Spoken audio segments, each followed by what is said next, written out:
Hello there, tarot friends. I am sort of right on time, right? So we have Jamie and Diane and Gerald and Tammy and Jen. Hello. Yes, I'm over 200 now, I think solidly. About a month ago, I bumped up over and then I lost 7 people and then I was at 198 for a little bit. And I think now I'm solidly over 200. So that is cool. Oh, how are we all doing on this fine Sunday? Hi, Jackie. Jamie says, hey, Henry.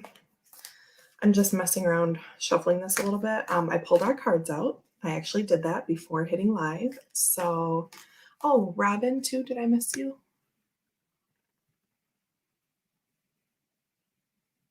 I don't see Robin. Am I crazy? I don't know. So,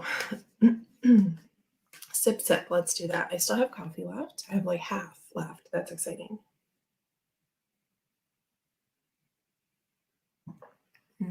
Okay. So, I am just shuffling these a bit because when I was going through looking for the cards, the few that I have actually colored are sticking a little bit, but it's not, they don't ever stick. I have to sit there and pull them apart. It just pops a little bit, So I just want to get them moving a little bit while we wait a moment to see if anyone else is going to join us. So we are making nice progress. Sorry, I keep messing with my hair. It's in my mouth. I do that a lot anyway. Outside of this room, my hair's up a lot. So sorry for constantly playing with my hair in here. So what I was going to say is that today we are working through the Lover and the Siren, as you can see, based on the title. Jackie says notification not out yet.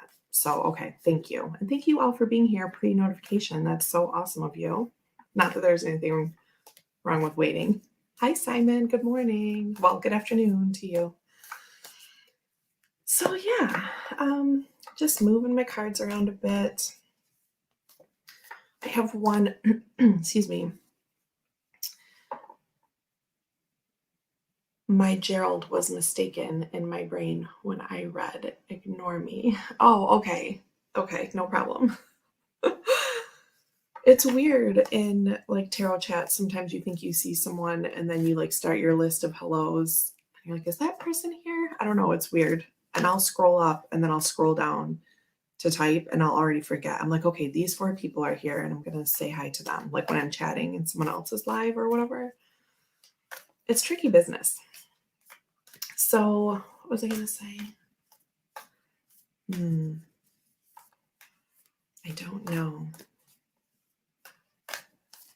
I don't know. So, welcome back to Tarot Church. The Lover and the Siren. Was I starting to say something? I don't know. So, this one has a little bit of glitter on it from one of the other cards because some of the pens have glitter and some have, thank you, Jackie, with the info always. And some make it stick a little bit, but just poppy stick, if that makes sense.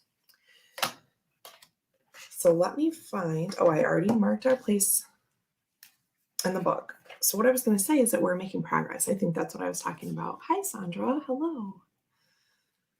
So we are, and we did this last week.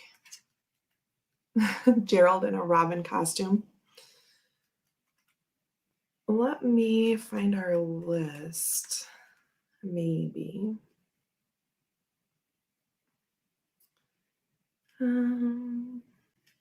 And while I'm flipping around here, let's read more of the intro because sometimes we do that.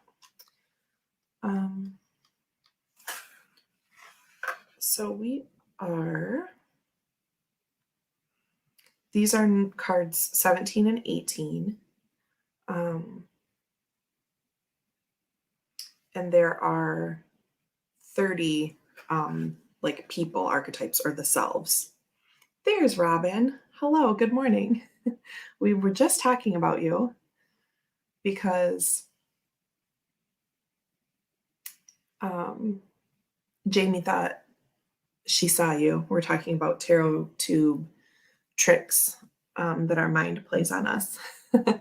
My eyes crossed. I wasn't reading fully. It's okay. It's no problem. I don't know if you're apologizing to someone else, but it's whatever.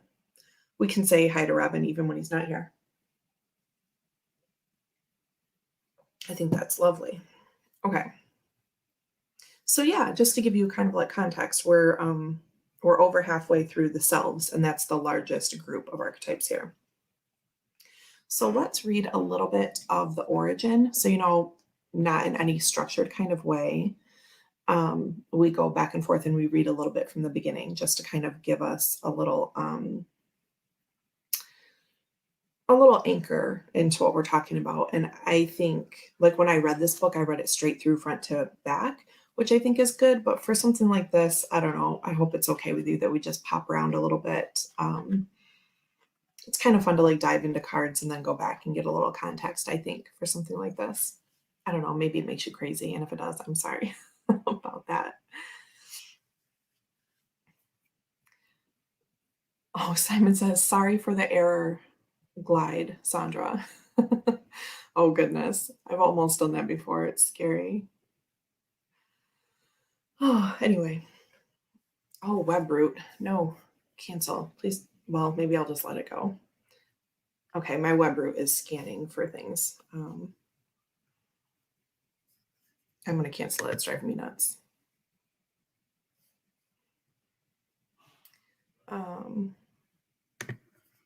Okay, anyway, sorry, I'm dealing with pop-ups over here because hey, Justin. Okay, so we are going to read a little bit from what I've been calling the intro. So we're going to read the origin. Oh gosh, it's long.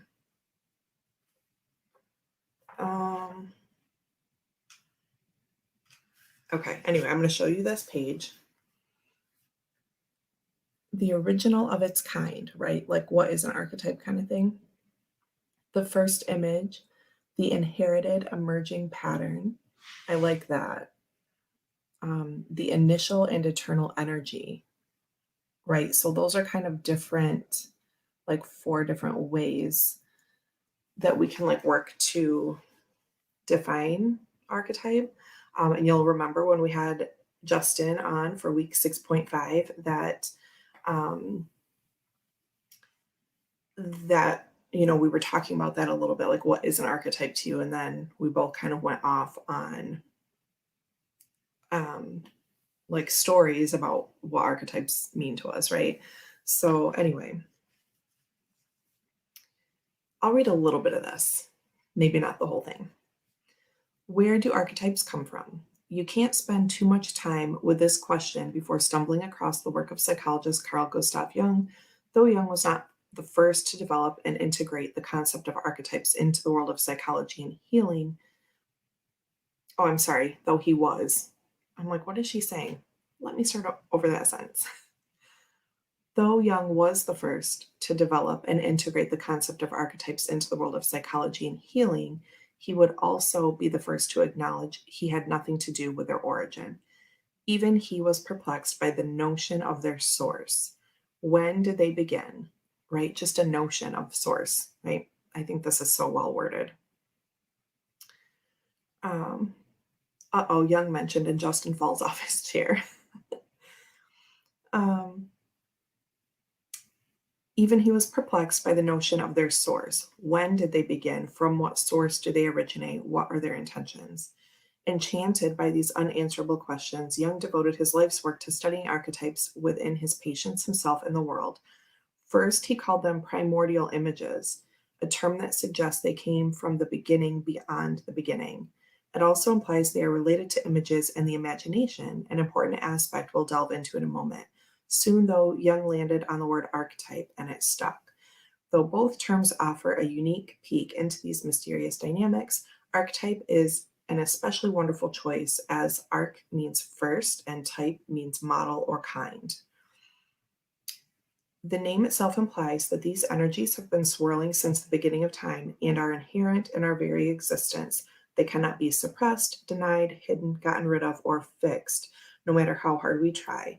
We inherit them from the very universe and they express themselves through us. They belong. Okay, let's leave it at there. I'm going to put a little mark in my book so I know where we left off. So, is that a nice little intro from the intro?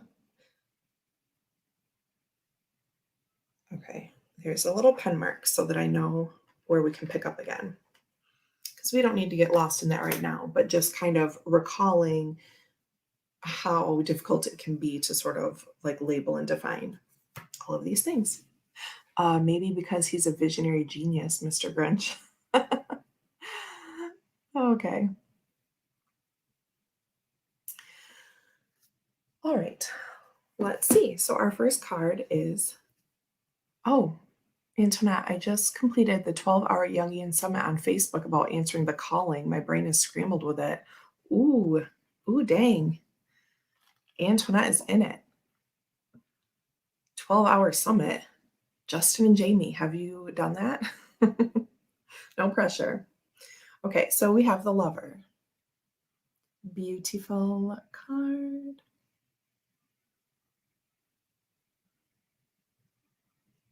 And we have like the gold, like the little sphere again, which showed up in one of our cards last week, I believe.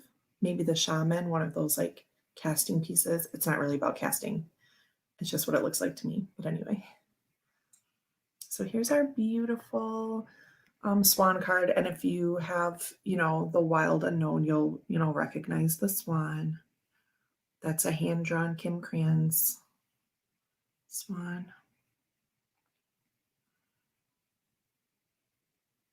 Aw, Robin says, you're always teasing me, Justin. I like how the neck circles the sphere. Yes. Isn't that nice?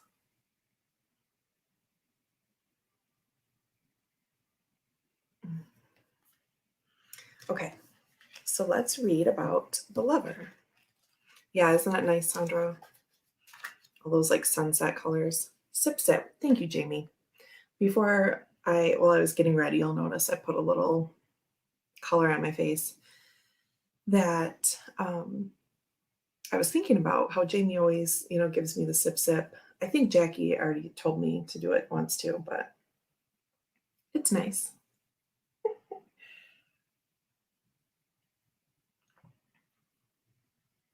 Strength amongst beauty and grace, says Antoinette. Okay, so for our additional keywords for the Lover, we have the heart, the beloved, and the devoted.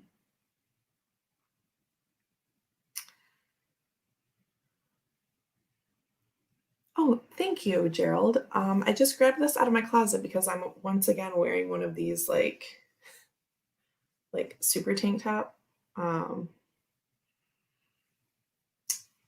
What do I want to call it? It like cuts way in at the side, right? And it is really warm here today, but my room is okay. But I still figured I don't know. I don't want to be just like all crazy in here, like Michelle Obama with my arms out or something. I kid. I love her. Anyway, thanks. Okay. The heart, the beloved, or the beloved. I say beloved because Toni Morrison, that's like one of my favorite books, by the way. If you hadn't read it, it's just amazing. Frick. A rock shirt. Yeah, Antoinette. And I guess I'm free to rock in my own house, but anyway, moving on. So scandalous. Okay. Pulsing through the heart of the Lover is gratitude. The Lover appreciates and experiences the world through senses, reveling in beauty, song, art, music, scents, like things you smell, like the thieves' oil on my fingers, scents, right? And sensuality. This energy awakens at the tip of our tongue when we taste the sweetness of honey, kiss a lover, or speak gentle words to a child. The lover lingers in foreplay, aroused not by the getting there, but by the slow merging of self and other.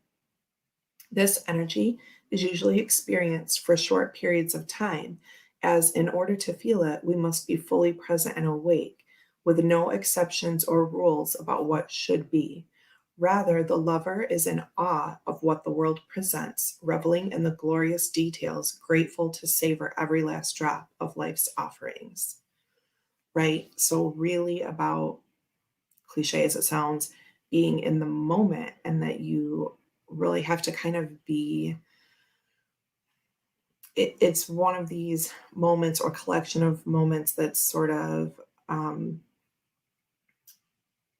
unburdened by life stuff, right? By distresses or anxieties or things like that, right? So it's about being like fully into the well of all the good stuff, right?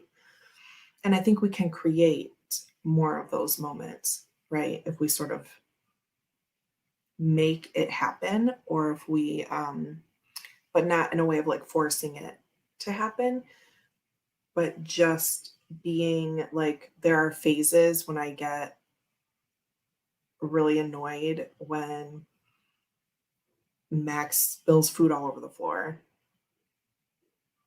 but I can choose to laugh that off and not care about it because like he's a toddler, right? So, and sometimes what helps me is saying it out loud, telling him. And I don't want to say never, but I try not to like freak out about things that are accidents because it's just an accident. And so it's funny because actually when it's more of a big thing, like if he knocks something over and it makes all kinds of noise and it just gets everywhere, it's easier for me to say, "Oh, baby, don't worry," and be even like more gentle, like the bigger the thing is. It's the little sort of like everyday things, like they get knocked off the table and it's just nothing. I'm like, "Come on, like can you pay attention a little better to like what you're doing?" And I'm like, "Okay, well, he's probably not really trying to be like that." Am I making sense? Like the bigger moments that would be more distressing just by definition, I tend to be more just kind of like fawning over him. And I'm like, "Oh, no, no, don't worry. It's just an accident. It's okay." And I'm just kind of like sing songy. So, my point is for anything like that, you can kind of get into that mode where you say, "Oh, that's just some fill in the blank distressing thing that happened," right? And I'm not going to let it get me. Does that make sense? This is what this is making me think of. Um, Maybe it's because you can feel he's afraid and your protective instincts kick in. That's definitely part of it. Like if I can tell, like if he's all worried and like looking at me, I'm like, "Oh, baby, it's no problem." Like, so I try to make that like my normal. And I think that could be applied to many things, right? That if I'm just moment by moment thinking that, then it's easier to be in that like lover state of being, right? Like grateful for the things that are going well or whatever. Or like with work things, I try not to get stressed if it's like kind of piling up. It's like a really busy day. My work kind of like ebbs and flows, and like all of a sudden I'll have like a full inbox of stuff. And I'm really good about that now that I'm like, I can only get done a certain amount today. Um, and that's all I'm going to do. And I just don't care. So part of my motto for people or my advice is to like tap out to the point of just like not caring so much.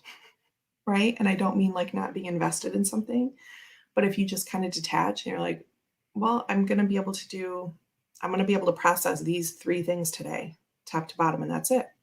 So like that's all I can do. And then I just like chill out and take a sip and do my work. Is this helpful at all? Does this have anything to do with the lover card?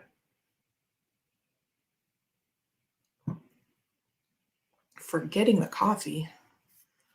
How does that happen? Let me back up. Oh, Simon forgot the coffee. Thanks for the reminder, Jamie. I made one about 20 minutes ago and forgot. Oh my gosh.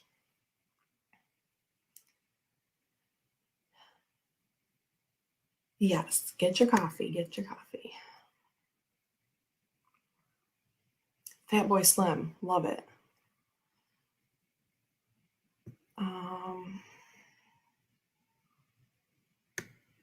No waste of coffee, please. Okay, Justin says, I can remember playing baseball and breaking windows and having to tell my mom I was always so worried, but she always took it well. But something small would get her so angry. Yeah, see? So I've caught that in myself, and um I'm trying to be more lover-ish in that sense. So yeah, I think maybe just from like the mom sense, for me, what it is like the smaller things are like every day and it just builds up. And I want to like hit my head against the wall of like, why is this happening again? But again, it's because his literal brain is the brain of a 3-year-old and it's not right. Things have to be repeated and repeated and repeated. And what I catch myself getting agitated when I do that, I will say, it's okay, buddy. I know you're learning and I'm learning too. Right? I try to say that, and saying that reminds me, right? Like I can think a thing in my head, but if I say it, I'm more apt to like align with it. And then that makes me think about like musical notes and like singing and everything like that, like vocalizing the thing makes yourself like align. So when I'm speaking, then that helps me like bring it back together. I'm like, this is life. Like, what am I getting agitated about? I'm happy to be here.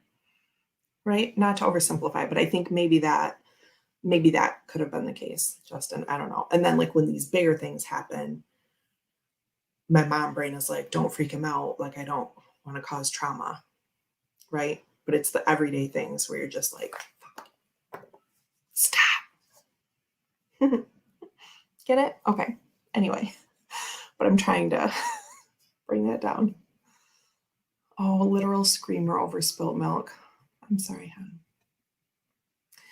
Robin says, I got a deck recently which redefines the lover's card as unity. What do you think about that? I think that that is that's a nice facet. Um, it, I think it's fine even that that takes over like the lover's title.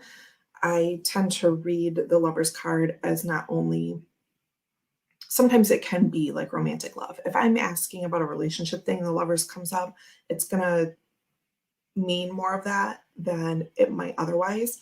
Typically, I go with, you know, a big decision and a commitment to the consequences of that decision for better or for worse, and also this like connection to universal love. So, um, as relating to, I think in my chakra and crystal tarot that I use at the shop or that I used at the shop, I believe it relates to the crown chakra. I haven't used that deck in so long, it's hard to remember.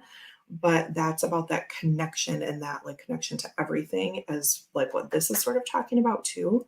So there's my long answer. My short answer is I think unity works really well for that because it's about um, making decisions that are good for yourself and for others, but making decisions primarily that are good for you, but not forgetting that your decisions like create the web outward to connect to others as well.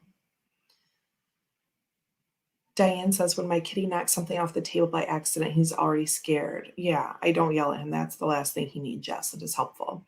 Yeah. And when I think Max is like being just intentionally whatever, or he's just not really paying attention, he's just kind of like aloof about things, I don't tend to get agitated. I'm like, hey, buddy, I'm like, can you pay attention? Right? Let's look around and see what we're doing. Right. And it's this learning process. So, and funny you mentioned about the cats too, because before we had Max, Ryan would say, Savannah kids in particular are like 2-year-olds their whole life. And that's very true. Like Max and Fiona are like twins. And so when she does something over and over and over again, I'm like, hey, Ryan, your cat, what's up? Is she going to learn that or what? Like, because they're the same. Let's see what else. I think it's called magic. If you verbalize it and repeat it, you manifest. Yes, I agree. Sorry, click. It all depend on her mood too. Of course, yeah. Me and my sister would always wait until she was in a good mood to break bad news. That's what the episode of Modern Family was about last night. I think of the lover as requiring subtle ability to adjust to the other, gentle and slight movements that require me to be present with the other. That is really well said. Antoinette says, I like that, Robin. Unity. Lovers is more than romantic involvement for me, broader relationships. Yes, I would agree with that as well. I see the lovers as unity, but also breakaway. Like in one sense, you come together with one, but you declare independence from another. Ooh. Interesting. Sorry. I think I was always far too lenient on my kids. It's now bit me in the ass. There ain't no manual for this parenting shit. Oh. Jamie says, my mom would agree with you, Hen. I believe those aspects can exist at the same time. It's power of bringing personal experiences to share with the other. Its power of bringing personal experiences to share with the other is powerful. Yes. Okay. We're having a little discussion about this. Okay, so I went through the rest. Let's do the margin notes. So the lover archetype is present everywhere, not just where conventional forms of pleasure and beauty are found. The lover's awe is unconditional. And we were just sort of talking about that. When you hold someone's gaze for several moments, you'll feel the lover within you awaken. It is common to seek the lover in another. The true gift is finding the lover in yourself. So you're understanding what that's saying, like not necessarily about like a love, like romantic relationship, but we often look for that sense and sensibility in another. Sorry, English lip probs, but that's why it's such a great title. So we look for that in other people, but it's saying finding it in yourself. And that's relates a little bit to what I was talking about with like the tarot lovers of, I tend to read it as making decisions for yourself and others that are good for all those people, but primarily making the best decision for yourself because that's what feeds everyone around you anyway. So I think that speaks to that a bit as well. When you hold someone's gaze for several moments, you'll feel the lover within you awaken. We would do this in modern dance class quite often, maybe once every month or two, especially if our class that day was like pure improv. Some days we would be instructed, given like a structured improv, so we would have freedom of movement, but we'd have to incorporate like these 4 or 5 aspects. Sometimes our hour-and-a-half class was just pure improv that would start from us just all like laying on the floor in what we call constructed rest with your feet up, like your feet on the floor and your knees bent and like laying on your back. So basically she would like walk us through a little like visualized meditation. And I've also been the person leading that as well. But then that was it. We go through that visualized meditation of just, she will say, clear things away from your head, put them on the shelf, tell them you'll come back to them later. What colors do you see? What sounds do you hear? This kind of things. And then it just blanks out. And then you are doing improv. Another way that we would start that is just sitting cross-legged, like across from one of the people. We'd all partner up, and you just stare at each other for 10 minutes. She might say, we're gazing at our partners for 10 minutes. And that can be really awkward when you start, especially if it's not like if it wasn't just the company, because we were with each other all the time and nothing was really awkward. But if we were in like the bigger class that everyone was taking, you're just sitting there like looking at someone's eyes for 10 minutes, and you get your giggles out and whatever, and then you're just staring, and like things happen when you're just making eye contact with someone for that long. So anyway, Jamie says, when I was stage acting, my grandma BC, who was the director of the theater, would put us through a gazing type meditation, connect us to the other actor. Yeah, it'll really do it. There's a lot of humanity in eyes. Okay, let me see. You meet someone that you love outside your family, and they sort of replace your parents in a certain aspect. Mm-hmm. Right, because that like becomes your anchor, right? And we expect that of each other, which is important to remember, that it's not just one way. Like I might be in a phase where I like really need, like I'm really needy. And that word is used like with a really negative connotation, but I try not to think of it that way, because there are times that I'm really needy and there's times that Ryan is needy, and that just means that we need each other. Like there's nothing bad about that. Or like Max, night before last, woke up 7 times. 7 times. It was insane. It was like back to year one. I was about to cry. But I said, "What's wrong, buddy?" And he's like, "I just don't like to be alone." So I just sat there, And then he fell asleep a minute later. I went back to my room, but he was just having one of those nights. It's like one of those things. And I think that goes back to, what Gerald was talking about, like being both, right? Being together and being independent. And that sort of reminds me of the duality of like needing someone and being the one that's needed. And sometimes you have to do both. Sometimes there are phases where one person needs it more, and so you kind of drop your own shit and like take care of the person. But it's like, sometimes you have to do both. How can you help each other the best? That's why I think declaring independence. Our first contact is eye face contact with our mothers. Yes. Okay. So we've done both the merger notes, and then we have when light, connection, expansion, devotion, and awe.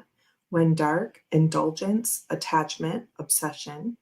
So that's a little bit what I was talking about, like the neediness. If we, there is a negative aspect to everything. So if we're saying, if we're talking about, attachment to the point of, I want to say like over attachment, but that's just hyphenating words. But do you know what I mean? Because I would say that we kind of practice a combination of parenting styles, not any that we ever looked up and said, okay, we're going to do this, but just if I were to define what we do naturally, I would say that it's attachment parenting, right? I've never left him cry himself to sleep. It's just not something I felt like I ever wanted to do, right? So I'm like, he's a tiny kid right now. Like we're building that attachment, right? I held him to sleep for probably the first 2.5 years of his life. That's just how we do it. So, and that plays out into other things, not just his sleeping, but giving him independence and letting him try things, but always being there if it doesn't work out, right? Like that's what I feel I'm supposed to do right now. So anyway, kid examples. Sorry, that's my life right now.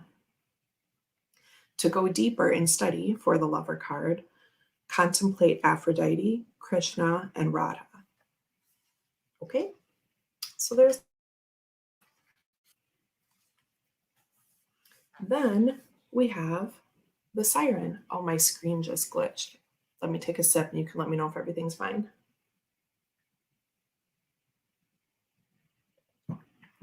Sip, sip. Okay. The Siren, the temptress, sorry, the temptress. I don't know why it's so hard to say right now. Thank you, Jackie. The seducer, the femme fatale. I know a siren in real life. Justin, my siren is literally going off right now. It's just like when we were talking about church and your church bells were ringing.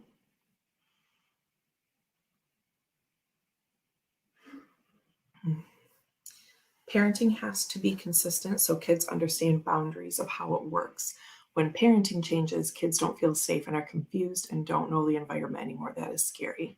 Yes, I would agree with that. And we try to be, I mean, some things literally change, but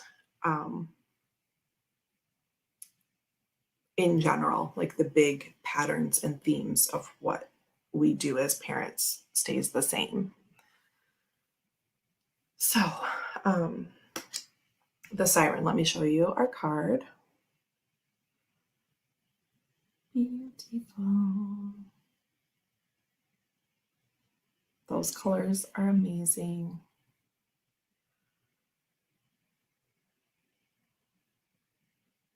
Okay.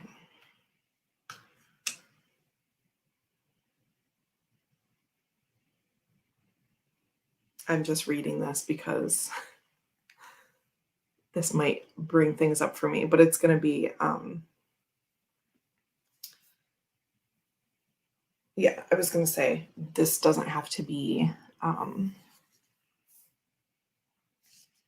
female, I don't think, but it's just making me think about my one and only girlfriend. She was legit. Like, let's just read this and we'll have comments.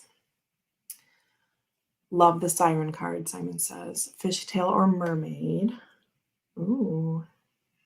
That is a big ruby. Yeah. Something red, ruby, garnet. I don't know. It probably doesn't say, but it can be whatever you want it to be. Garnet's probably darker. There was some light in that.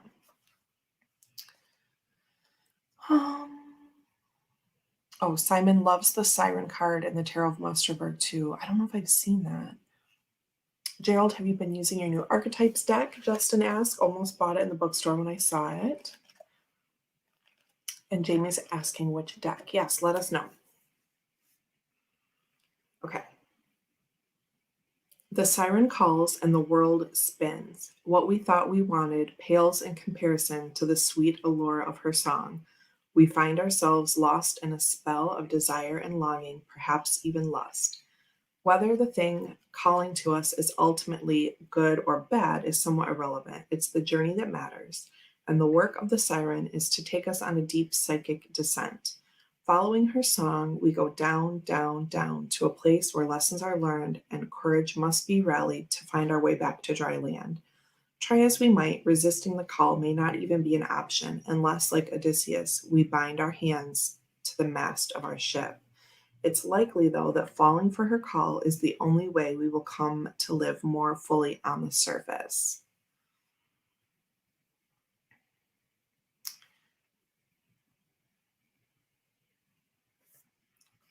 What is happening?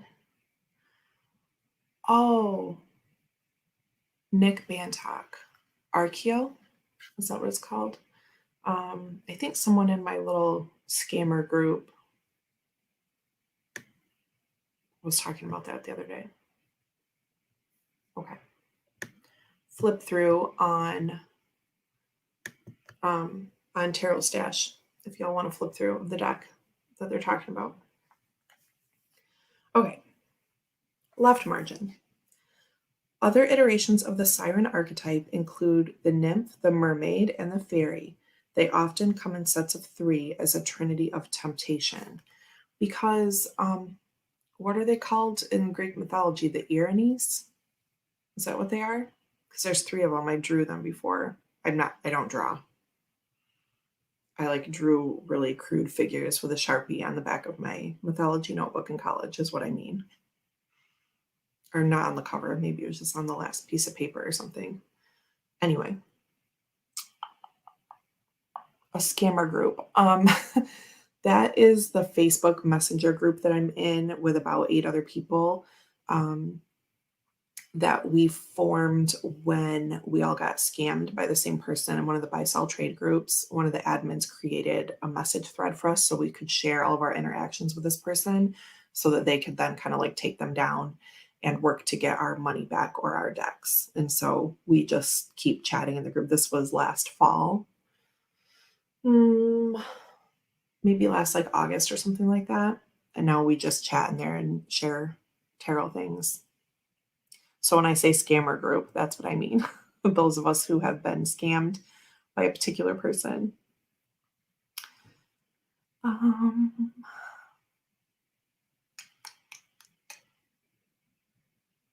Okay. Trinity of Temptation. The Erinys. Hold on. I gotta look that up. Am I just making up words? Erinyes.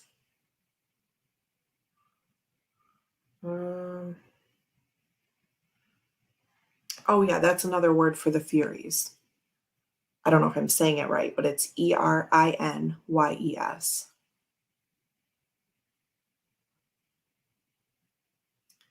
Why do you say it like that? You don't have to be Michelangelo to draw. Okay, but let me show you what they all draw them for you and show you. I don't think I have a Siren among my deck archetypes. I wonder if she might have aspects of the Empress and the Devil and maybe even Death. Yes, good combination. That's what I was going to say before I read the rest of your comment. The Furies were 3 goddesses of vengeance and retribution who punished men for crimes against the natural order. They were particularly concerned with homicide. I don't know what that word is. Come on, English major. Unfilial conduct, offenses against the gods, and perjury. A victim seeking justice could call down the curse of the Erinys upon the criminal. Hey, Regina. Woke up extra late today. Well, that's cool.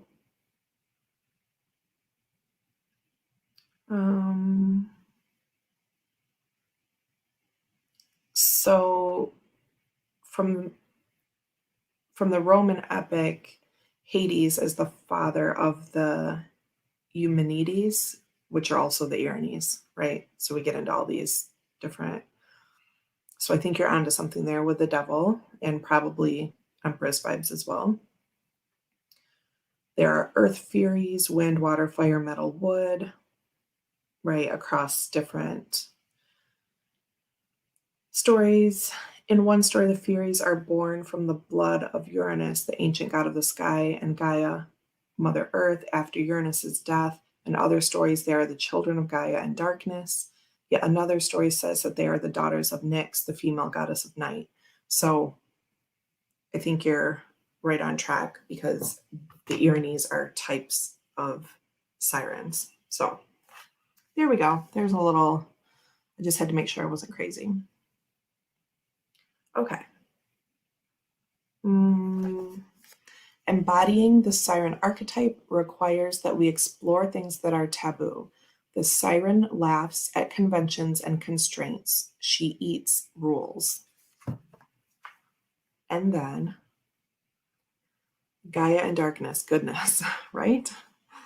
When light, awakened sensuality, absorption, and arousal, right? So there are positives to everything, even though we're talking about all this, retribution and how this person is an enchantress, and those are good things.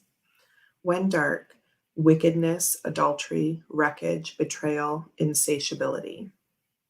And to go deeper, look at J.W. Waterhouse's Nymph paintings and Lana Del Rey's album, Ultraviolence. That's a good recommendation. I don't know why that hit me so hard. I choreographed a song. Sip, sip, sip.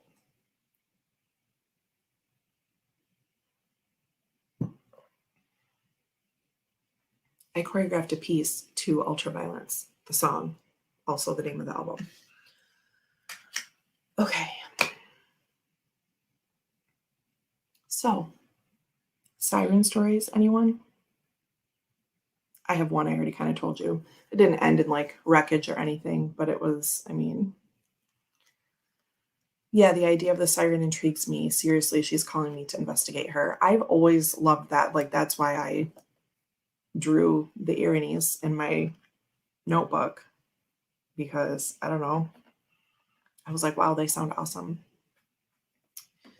But just going back to make sure I'm not missing things. Yeah, just spell casting, right? When you are under someone's spell or you are ultra enchanted by someone, right? We all have those past experiences. Sounds a bit like a banshee, right? I must figure out how to maximize my time. I know. Perhaps not watch Netflix. Yeah, but our downtime to like not think about things super literally is important too. So maybe cut down Netflix. I don't know. I'm not a virtue police, but I do know what you're saying. I was thinking last night about, okay, if I do this when Ryan's doing this, then I'll give us this amount of time. So, and the siren could be leading me away from where I am so I can grow and be challenged in a new way. Yes, yes. Robin says, This Mortal Coil, Song of the Siren. Justin says, I need to watch more Netflix. See, this is. I think there was a Roxy music album called The Siren too. Yeah, it's a good theme for music and dance and all of those things, I think.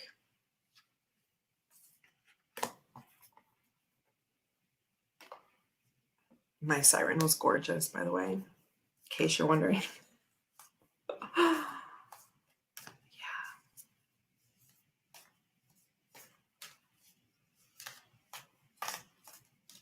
I totally binged Netflix yesterday, says Regina.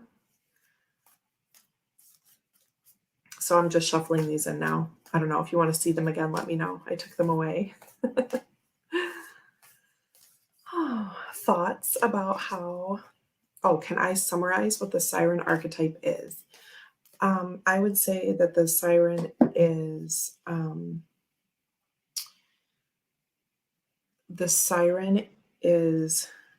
a person or an aspect of your own self.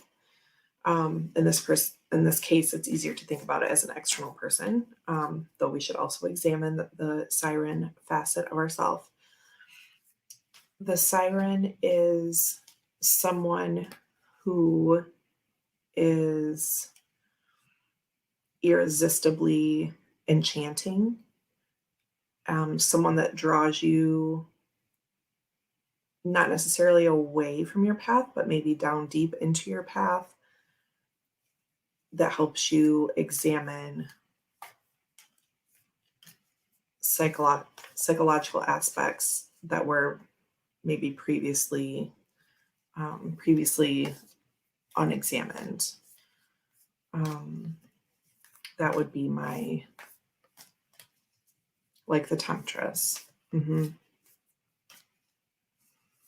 It makes me think of like Scorpio energy, about like digging deep, finding the purpose, even though it may more easily fall into a negative connotation than just that Scorpio energy to me, because Scorpio could be just purely like enlightening by like digging deep and finding where your roots are and finding what you're supposed to do. This would be like someone else kind of like takes you over and controls that,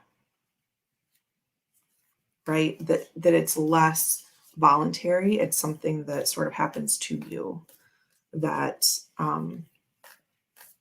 that the siren has you under the spell and you follow that down. keep doing this.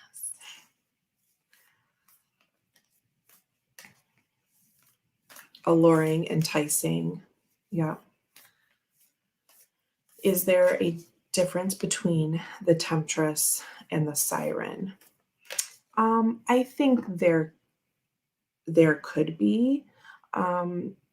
Siren as like that vocabulary makes me think of water.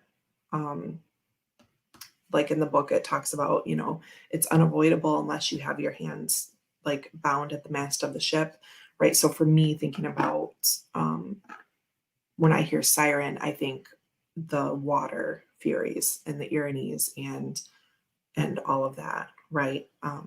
That the siren is born at the seaside, like on the rocks in the ocean. So for me, that's the only difference I see. And like the temptress could be just more like an everyday, like earthly thing. But temptress was one of the key words in this book, given as like a subtitle for the siren. So I'd say they're about the same. I just have those different sort of like the Greek water association to siren. Aside from the Odyssey, I would think that's kind of how I think of the siren in particular, but I think it's very similar to a temptress. Robin says, I think there's a siren card in the Tarot of Delphi. That sounds familiar, though I don't have that. That deck's beautiful. But anyway, there very well could be. So yeah, did I answer your question, Justin, kind of? If someone, using drawing as an example, if someone said, draw a siren and draw a temptress, I would draw a siren like standing up on the rocks in the ocean or like floating there, right? And I would draw a temptress like standing on the earth. Have you ever seen Oh Brother, Where Art Thou? Yes, but it's been a long time. Back to my phase when I was dating my siren, actually. Oddly enough.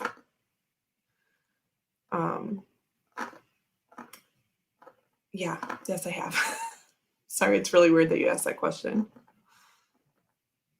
She was probably in the room the last time I watched that.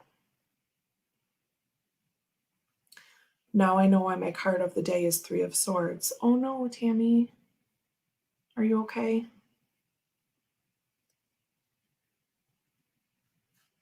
Let's take a sip.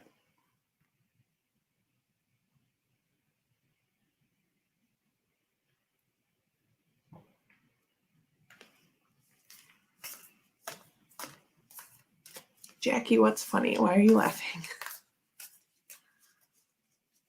The three sirens in the river, right? So I think that's modeled after the Erinyes as well, like the three of them, or the Furies, whatever. I don't know which is Greek and which is Roman. I just read that thing on. Oh, I'm fine, but those damn sirens. Okay. I wondered if it was related to this or not. Okay. Yeah, the Three of Swords. That's great.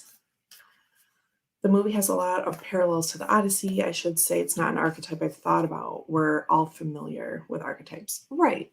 I get you. Sometimes I say, after I get done reading for each archetype, is this prevalent in your life or not prevalent in your life, right? Because they're all there somewhere, right? How did that song go, Justin Michael? Oh, go to sleep, little babe. Okay. Just checked. The Delphi Siren card is the Six of Swords. I don't think I'd instantly make that connection. So that's interesting because Tammy said, I know why my card is Three of Swords. And now Robin has looked for us in Tarot of the Delphi, Six of Swords. So interesting. See, but like the water element is there in the six, and maybe that's why. Ooh, yeah, sirens go in the water. That's the difference. Oh, brother, and your siren. Freaky how Justin hit on that. Oh, no, like, not kidding. Yeah, like, that was the phase of my life. That's when I saw that movie. It is weird. You and me and the devil make 3. Mhm. Yup. Yup. Am I blushing? On that note, oh, where's my tarot fan? Um, Closing thoughts. Um, um, um. Tomorrow is Monday, and it is fortnightly Monday for Kelly Bear to be restocking. I've let it go for a couple rounds, and last time I meant to check and I just completely forgot because of work. And tomorrow I'm going to be on it. Okay, so here's your little reminder that Kelly Bear is restocking tomorrow. And I sort of like I messaged someone in Buy Sell Trade group about the Oracle size version of the Enigma cards by Daniel M. Diaz. Is that it?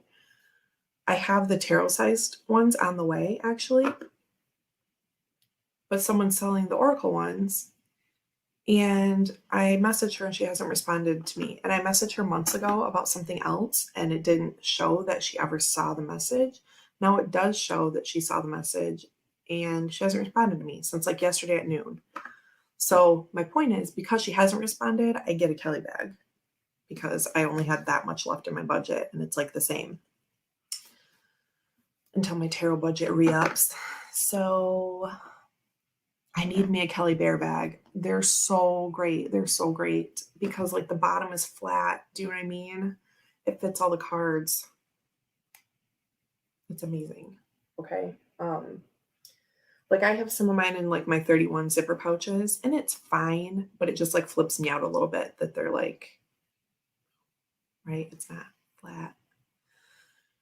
My heart is relaxed when they're just all sitting flat. Let's look. Oh my God. Not that you need to know how amazing they are. They do sell out quickly. Just says my tarot budget is in a dark place right now. I'm sorry. I don't mean to be laughing at you. But I just, Kelly's bags are amazing, says Sandra. Yeah. I never get there in time. You got to have your stuff ready. If you can set up your PayPal to PayPal Express with just like a one-click buy, that's going to be the best, okay? The first time when I got this, I actually didn't mean to take the dragon bag because I knew it was her favorite, and this means nothing. Like it's whatever. But I thought, what if someone specifically wants the dragon one, and I just wanted any one? So I picked just any one that came up. But then when I went in to put my information, it's like there's a problem with your address. So then I had to like go back in and fix it, and I was like typing like Kermit on the typewriter, and then I go back to like reload it, and then the dragon bag popped up. They were only popping up like a few at a time. So I just grabbed it. But I love it. And it's perfect for my idiosyncratic deck. Got that Thoth Oracle thanks to Masha. Okay, so it's just amazing. And look at the bottom. Like it sits like this, right? Oh, I'll wait a few months until the frenzy cools down. What is a tarot budget? I have an actual column in my Excel spreadsheet. It's called Play Money. It might as well be called Tarot Money because that's usually all I spend it on. So that's what it is. Yeah, we were talking about tarot budget the other day, Gerald, right? About the fan, about the tarot fan. Oh, look at my beauty. I love idiosyncratic. Why did I open this? This is what happens. I don't even know what I'm doing. This deck is a siren. Oh, this deck is a siren. Look, oh my God. Thank you, Jennifer King, for styling me this deck. She's my hero. She doesn't like when I call her that, but I told her it's true. Oh, look, look. What is a spreadsheet? Gerald. Oh my God, it's beautiful. I love you. Siren deck. Talk about Siren deck, and I looked at this. That's a very Siren card. You can make that lighthouse a mermaid, and that would be a Siren card. I don't know, Gerald. It might be where money left over from Meggings comes from. Play money. I wish we could use Monopoly money to buy tarot decks. I know, and I jokingly call it play money because, whatever. There have been times in my life when I did not have any play money. So let me just also make that clear. But oh, I love this. Okay, you don't have to watch me. Oh, Shooty Hoops. Marielle, it's starting right now, right? Okay. Bye, loves. I'm just rambling about Idiosyncradeck and Kelly Bags. Thank you so much for hanging out for the Lover and the Siren. I will see you all Friday for Casual Friday, unless I happen to be on before that. Who knows? So have a great time at Marielle. I think another option is Thursday, right? Because it'll be the last Thursday of the month. So anyway, love you lots. Thanks for hanging out. I will post in the group soon, even though I didn't last week and I lied to you. I'm sorry.